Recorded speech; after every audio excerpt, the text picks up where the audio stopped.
Hello there, this is James S. Croft, he knows 1978, and yes, I know I promised myself that I wouldn't make any more videos about the upcoming US presidential election, especially because I already have so many other videos that I want to make and re-upload, but then RBG died, and while my greatest fear before that happened was that the people who opposed Trump would fail to recognize the vital importance of controlling both the White House and the Senate,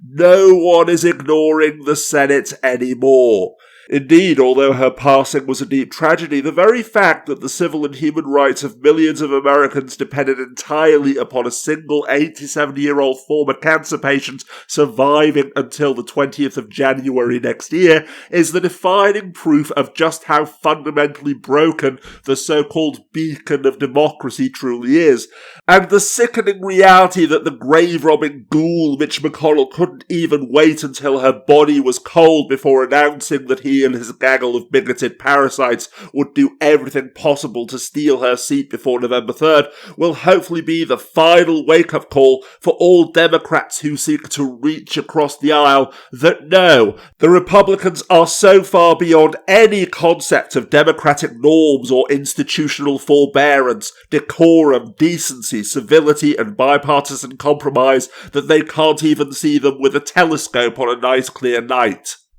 In the 21st century, a weapon will be invented like no other. This weapon will be powerful, versatile,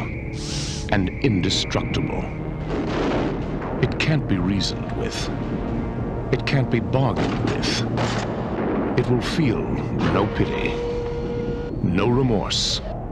no pain, no fear. It will have only one purpose: to return to the present and prevent the future.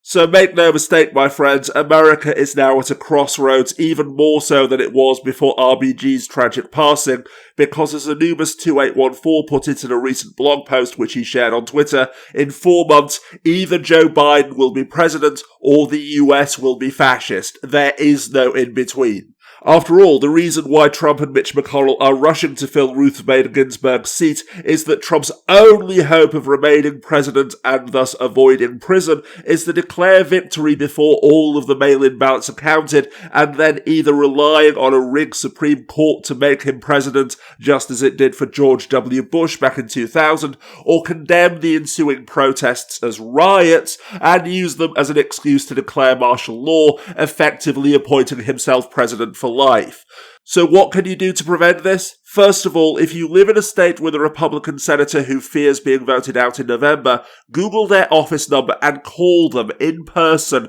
to tell them, even if it's only in an answer phone message, that you are a voter as well and you want them to refuse to vote to confirm any Supreme Court nomination before January the 20th. Otherwise, you will punish them at the ballot box. Remember, senators ignore emails and text messages just like the rest of us. Secondly, regardless of whether you live in their state or not, if you're an American citizen or permanent resident and are not a federal contractor or what have you, then you can donate to and or share the links to the funds listed down as your underbar, raising money for Democratic challengers who have at least a shot at flipping the Senate. Because as I explained in my previous video, links down as your underbar, even if Trump seizes power in a soft fascist coup, it will mean essentially nothing if the Dems control the Senate. And on the flip side of that coin as well, even if by some divine miracle the candidate with the most votes is the one who actually becomes president,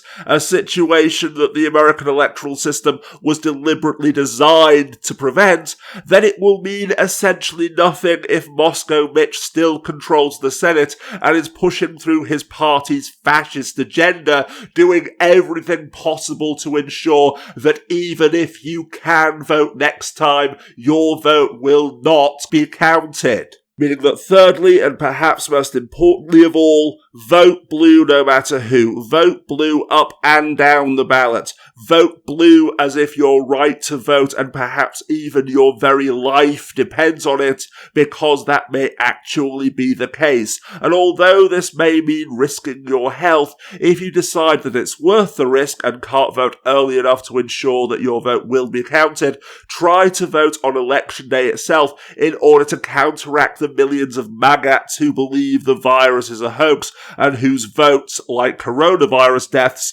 will be the only ones who Trump believes should count. If your fellow blue voters need a ride, give them a ride. If they need someone to cover their shift or look after their kids while they stand in line at the polling station, cover their shift and or look after their kids. If they need someone to bring them food and water while they stand in line at the polling station, bring them food and water. Because remember, my friends, in the best of all possible worlds, the perfect timeline that we're shooting for, even if Trump and Moscow Mitch succeed in appointing another partisan bigot to the Supreme Court in the next 6 weeks, Ruth Bader Ginsburg's passing will be the catalyst for a revolution that will reshape American politics for all time. The blue avalanche will be so overwhelming that Trump will have no grounds on which to challenge it. The Dems will take control of both the White House and the Senate and either pack the Supreme Court, impose term limits that force 3 justices to retire,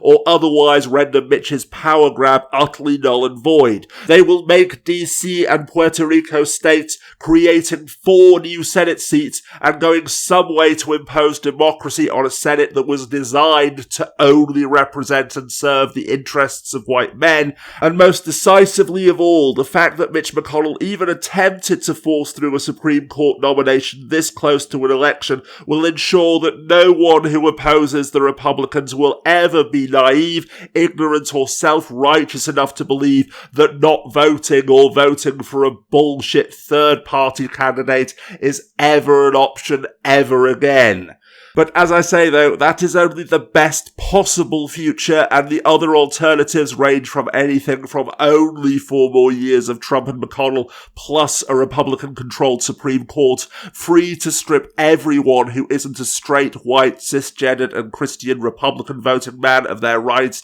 without even maintaining the pretense of democracy, to a second outright civil war. All in the midst of a continuing pandemic and worsening environmental collapse. But regardless though, unless we all fight for that best possible future, the next 4 years may be even worse than the previous 4 combined. And far from ending on November the 3rd, the real battle will begin on that date. Because even if their defeat is overwhelming, as their last desperate attempt to rig the Supreme Court shows, during the lame duck session between Election Day and Inauguration Day, Mango Mussolini and Moscow Mitch will cling to power and do as much damage to American democracy as they possibly can until they are finally replaced.